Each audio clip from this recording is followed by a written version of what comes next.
पीक विमा आणि अतिवृष्टीचे पैसे वाटपाबद्दल राज्य मंत्रिमंडळाची बैठक आत्ताच पार पडली आहे। यामध्ये मंगळवार 14 ऑक्टोबर, बुधवार 15 ऑक्टोबर या 2 दिवशी 22 जिल्ह्यांमध्ये पीक विमा आणि अतिवृष्टीचे पैसे सकाळपासूनच वाटण्याचे आदेश देण्यात आले होते। सकाळपासून अनेक शेतकऱ्यांच्या बँकेच्या खात्यामध्ये हे पैसे या ठिकाणी जमा झाले आहेत। मुख्यमंत्री देवेंद्र फडणवीस यांनी कृषी मंत्री दत्तात्रय मामा भरणे यांना आदेश सकाळीच देऊन टाकले होते।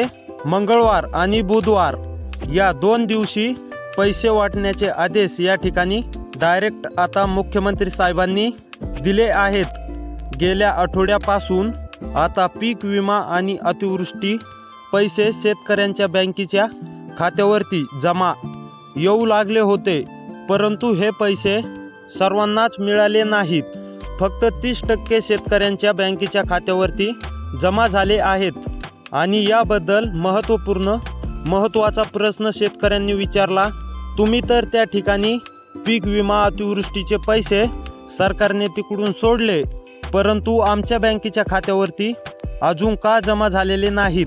याच्यावरती महत्त्वाचं उत्तर मुख्यमंत्री साहेबांनी आता दिलं।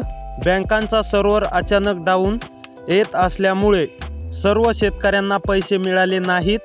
फक्त आता 30% शेतकऱ्यांच्या खात्यावरती पीक विमा आणि अतिवृष्टी दोन्ही मिळून आता टोटल 20,000 रुपये जमा झाले आहेत।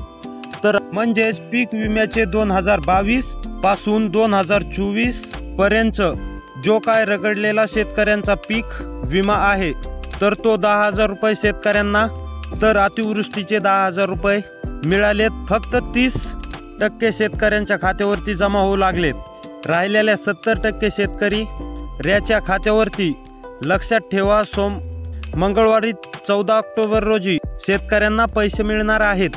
मंगळवारी 14 ऑक्टोबर रोजी काही शेतकऱ्यांना पैसे बँकेत मिळाले आहेत, तर उरलेल्या शेतकऱ्यांना मंगळवारी आज पैसे मिळतील आणि बुधवारी 15 ऑक्टोबर रोजी राहिलेल्या सर्व शेतकऱ्यांना पैसे मिळतील। तर आजचा व्हिडिओ तुम्हाला समजलाच असेल। असे व्हिडिओ पाहण्यासाठी आपल्या चॅनलला सबस्क्राईब करा। तर भेटूया पुढच्या व्हिडिओ।